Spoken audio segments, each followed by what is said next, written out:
तौहीन election commission case में फवाद चौधरी ने election commission से माफी मांग ली है। इलेक्शन कमीशन ने तहरीरी माफीनामा तलब कर लिया है। मजीद जानते हैं टॉन न्यूज़ के नुमाइंदे इरफान सदोसई से।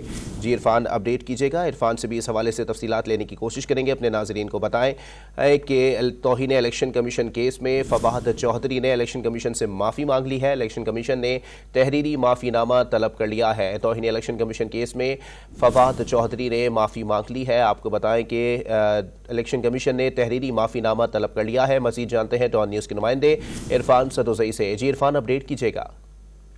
जी, इलेक्शन कमीशन ने आज जो फवाद चौधरी और इमरान खान के खिलाफ तौहीन इलेक्शन कमीशन केस था उसकी समाअत जारी थी। इमरान खान को भी तलब कर रखा था पाकिस्तान तहरीक इंसाफ के जो चेयरमैन है, इसके अलावा फवाद चौधरी को भी। तो इमरान जो पाकिस्तान तहरीक इंसाफ के चेयरमैन है वो हाई कोर्ट में अभी उनके केसेस चल रहे हैं। तो इस दौरान फवाद चौधरी का केस सुना गया।